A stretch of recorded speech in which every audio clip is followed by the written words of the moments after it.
ассалому алайкум дӯстони азиз ва тамошобинони сомонаи рахште ҷей. дӯстони азиз, боз дар имрӯза равор якчанд намуд мошинои нав рӯй карданд ки срочна мо қабул кардем, пешкашто мекунем бо нархҳои арзон.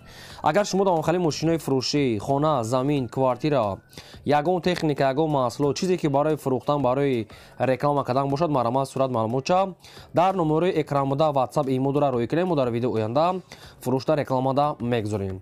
дар имрӯза навор ҳастад Daewoo Nexi, Opel Hatchback, Opel Caravan, Toyota Corolla ҳастад, Toyota Camry ва дигар мошино ва тракторои фурӯшӣ ва дӯстони азиз мошинои советский ҳам ҳастад. Обшим фақат мошинои арзон рӯй карда ҳастанд ва мошинои мақсад ки аз дигар территория ҳам ҳастад. барои видеонавори моро то охираш тамошо кунем, ба видеонавори мо лайк гузорен ва дар комментар нависед ки ба шумо чӣ хеле мошинҳо дар охир ҳастанд. мо дар видео оянда ҷудо карда баратон пешкаш мекунем. курси имрӯза 1000 рубл баробар аст ба 158 сомони навор асар мекунем. марамат рафтем. дӯстони азиз, шахсоне ки мехоҳанд ки ба Тоҷикистон бо равон кунанд, як компания грузоперевозка хубро ба шумо тавсия метиҳем ки компанияка Ёқуб яка бурӯи шуморо аз Москва, Московский област қабул мекунад ва ба территорияи Душанбе, Ёвон, Ваҳда, Тисор, Регар ва инчунин ба территорияи Хатлон 25та ноҳияшта оварда мерасонанд. аз шаҳри Бохтар сар кардагӣ то Данғара, Кӯлов, Восеъ, Фарход ва территорияи Калхозуд обшим 25та ноҳияҳои шаҳри Хатлон оварда мерасонанд. 1.5 камазе ҳастае ки ба территорияи Хатлон 25та ноҳияш бурда мерасонанд. фарқ надорад Кӯлобай, Восеъ, Фарход куҷо ки набоша бурда мерасонанд. ва инчунин территорияи тобе марказӣ ям Душанбе ҳама территорияш, яъне ки территорияи гӯшаи ванаи Душанбе оварда мерасонанд. ва инчунин дӯстон мошини майда ҳам доранд ки мошини майда кади рафта бортона аз замун ҷои кор ё ки аз замун хонатон рафта мегиранд, яъне ки мошини майда рафта аз ҷои кор то пеши камаза оварда мерасонанд. нархи мақсад бор аз кило вобаста мекунад ва агар айноми канали мо гап занед ба шумо скидка арзон мекунанд.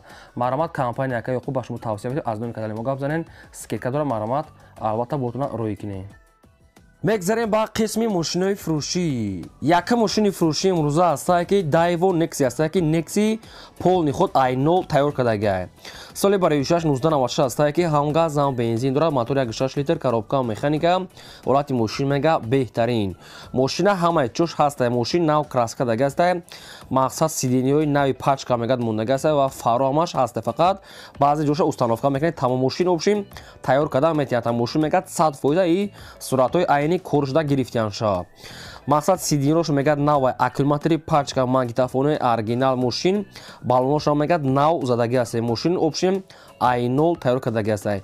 ин суратҳои пешнаша мақсад ки мошина ози полни худ кардесиян, яъне ки тайёр метиҳанд. баъзе чӯша часпонда мондаги хутонҳои ки мечаспонед ё ки часпонда метиҳанд. нархи мошина мегад срочна 17000 мегем бо ягон сум муомила мекунем ва мошин қарор дорад дар шаҳри Бохтарда. якум рақамошон аст рақамҳои дастӣ 8484 ва дуюмаш рақамҳои мегафон. инаш дам кор мекунад, инаш да WhatsApp ҳам дорад. обшим ду рақам аст ки ҳардаш ай соҳибшонай. мошин дар шаҳри Бохтар 17000 бо муомила мекунанд ва краскаш нави пачка астае. марамат дигар маълумотша гирем бо савдо дорад. мегзарем ба ди мошини фурӯшӣ. трактори фурӯшӣ будае баъдро ки тракторое ки намхали солои нав астае ки тракторча бениёат мегад экономия. мақсад комплект ҷуфткунак, мақсад ин хали силиндр мақсад ки обшим амхали комплектҳо чизое ки даркорӣ аст ҳамаш ҳастае. силиндр мақсади хали ҷамъкунак, мақсад ҷуфт мекунак, обшим ҳамаш комплект астае. срочна мегад фурӯхта мешавад бо нархи 50000 мегад бо муомила мекунем.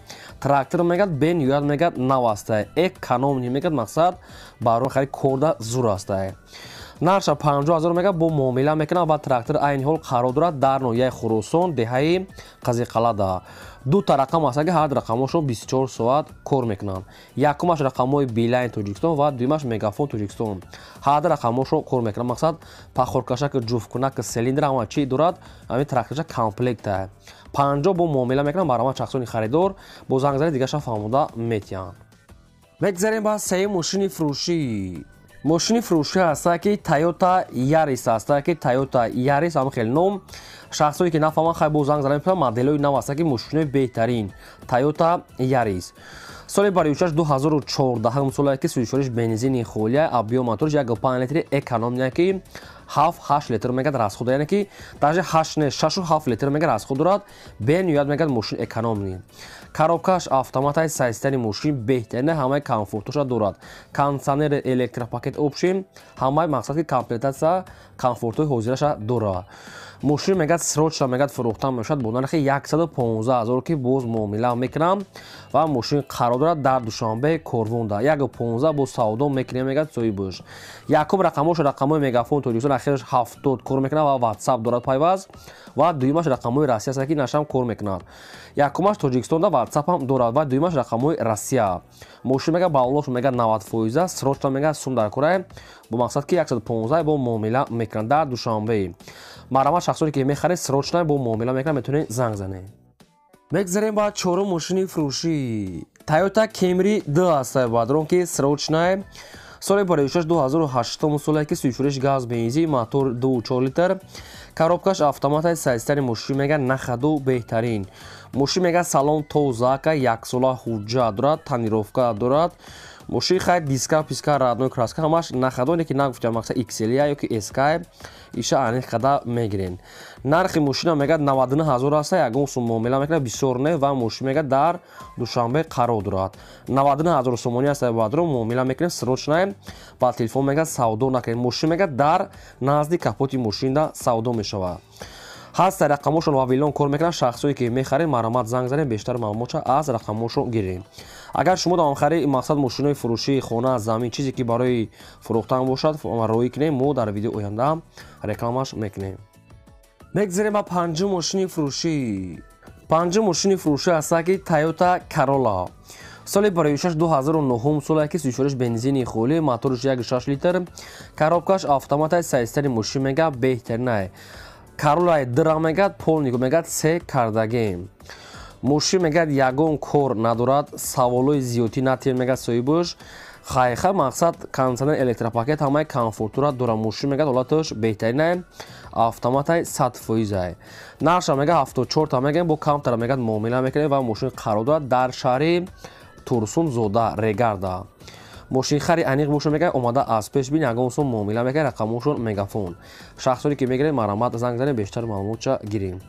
аз кадом намуди марка ки ба шумо лозим аст дар таги видеои мо дар таги комментар нависем. мо агар ёфтем дар видео оянда пешкаштон мекунем. лайкора занед навора падлисаш кунед. мегзарем ба шашум мошини фурӯшӣ. мошини фурӯшӣ навбатӣ аст ки Mercedes-Benz C-Class сечка. соли бароишаш 1995 аст ки ҳам газ ҳам бензин кор мекунад. объём моторуш 1.8 литр коробка механика сайстани мошин мегад нахаду соз аст. мошин мегад ягон проблема надорад, фақат мешини ҳай мекунӣ. нархи мошина мегад 35 та мегем бо муомила мешавад. мошин айни ҳол дар территорияи пойтаҳт қарор дорад. агар ягон маълумотҳои иловагӣ хоҳед фаҳмида шумо занг занед ба шумо фаҳмода метиҳанд. срочно мегад алиш палиш не тоқа суми холӣ. дӯстон азиз ба хотири меҳнатҳои мо узри зиёд ки боз такрор мекунем. лайка занед фаромӯш накунем. навора полни худ падлисаш кунем. мегзарем ба ҳафтум мошини фурӯшӣ. боз як мошини фурӯшӣ аст ки срочно Opel Astra F дар кузофи седан. соли бароишаш 1992 аст ки ҳам газ ҳам бензинаш кор мекунад. моториш 1.6 литр коробка механика. мошин мегад дар ҳолати хуби техникӣ қарор дорад. 4 та балон мегад нав аст. нарӯшка мегад камтар кор дорад. чашкаҳош варӣ надорад. моториш мегад кардем. хай бештар маълумотша бо худтон мегирем. нархи мошин мегад 15 000 сомон аст. бо арзон мекунем ва мошин айни ҳол қарор дорад дар ноҳияи Ёвонда. харидори аниқ боша мегад муомила ва савдо мегад дар назди капоти мошин дорад. беҳуда мегад илтимос нороҳат накунем, чунки одамои коргара мегад мошин дар ёвон 15 000 сомон аст. маромататон азиз бештар маълумотша аз рақамҳои поёнбурда мегафон аст метавонед гирем. мегзарем ба ҳаштум мошини фурӯшӣ. мошини фурӯшии навбатӣ аст ки Opel Astra F дар кузофи караван. соли бароишаш 1994 аст ки ҳам газ ҳам бензин дорад. мотори 1.6 литр коробка механикаи мошин мегад дар ҳолати хуби техникӣ қарор дорад. мошин хай соза мегад маълумотои бештарша мегирем. тоқа суми холӣ гуфтага сай соҳибаш. нархи мошин мегад 19500 сомон бо арзон мекунем ва мошин қарор дорад дар шаҳри Бухтарда. 19500 харидори аниқ да мегад муомила ва савдо дорад. ҳаст рақамошо мегафон кор мекунад. шахсоне ки мехарем метавонем бо бештар маълумотои пурраша агар лайкора фаромӯш накунед ҳамаро падлисаш кунед. мегзарем ба наҳум мошини фурӯшӣ. Opel Astra J аст ки дар кузофи хчбек соли барои 61998 аст ки суфириш бензини хулӣ мотор 1.6 литраи коробка механика сайсари мошин мега беҳтарин як сола ҳуҷҷат дорад 4 дискаҳои рамашка 4 та балон пачка кондитсионерш мега кор мекунад яха чихолои нав дорад дискаҳош рамашка мошин комфорт ҳамаш 100% ҳуҷҷат 4 балон нав ҳамаш 100%. нархи мошина мега 49000 мегем бо муомила мекунем ва мошин қарор дорад дар шаҳри Кулобда. шахсоне ки агар харидори аниқ бошанд мега бо ай 49000 мега арзонтар ҳам мешава. ҳай рақамошро дар поини видео аст метавонед ки бештар маълумотша гирен. ай кадом маркаи мошине ки агар ба шумо лозима ки харидор ки бошем дар таги видео нависем мо дар видео оянда албатта ҷудо карда пешкаштон мекунем. мегзарем ба даҳум мошини фурӯшӣ. як мошини фурӯшӣ аст ки Opel Vectra аст ки срочной соли барои 1993 сӯзишфурӯш газ бензин мотор 1.6 литраи коробка механика сайстари мошин мега средни хуба мега мошин нахаду радной краска мега задаги пӯшидаги мега надора хулоса мошин мега содаи муомила дорад. нархи мошин бадрон 11500 сомонӣ бо арзон мекунад дар назди капоти мошин. мошин айни ҳол дар территорияи Душанбеда қарор дорад. рақамош раста мегафон кор мекунад. харидори аниқ маромад занг занед. мегзарем ба 11 мошини фурӯшӣ. Daewoo Nexia аст ки срочна соли барои 1996 аст ки ҳамгаз ҳам бензинаш кор мекунад. мотор 1.6 литраи коробка механика сайсари мошин мега соз ҳолати корида. хай 4 балонш ҳолати кори аст яъне ки 60% ам хел сайсари мошин мега мақсад хубаю не ки аки хали сайсари зур не средня мега 70% краскаш соз. хай бамперш ядуҷош кам кор дошта. нархи мошин мега 12000 аст бо савдои хуб дорад ва мошин айни ҳол дар шаҳри Турсунзода Регарда қарор дорад. ҳаст рақамошро мегафон кор мекунад. шахсоне ки мехаред маҳраматшон азиз бо занг зада маълумотша гирем барое ки маълумотҳои мошин рости хаб хела кам аст. харидори аниқ боша бо занг зада пурс кадом маркаи мошина ки мехаред дар таги видео навис мо пешкашот мекунем. мегзарем ба 12 мошини фурӯшӣ. боз як мошини фурӯшӣ аст ки ВАЗ-2106 мошинои советский соли барои 1993 аст ки сӯзишфурӯш бензини холӣ мотор 1.6 литр коробка механика ҳолати мошин мегад ҳолати хуби техникӣ дар мошин соза мега агар созшам кӯна боша мошин нахадоа 4 та балон мақсад ки ҳолати кори 60% хоб намехали свето мошин хела ки дасти як одам да гаштесай. нархи мошин мегад 5000 аст бо муомила мекунад ва мошин дар панҷакен шахсоне ки мегирем маромад занг занем. ин буд навори имрӯзаи мо то видеои оянда.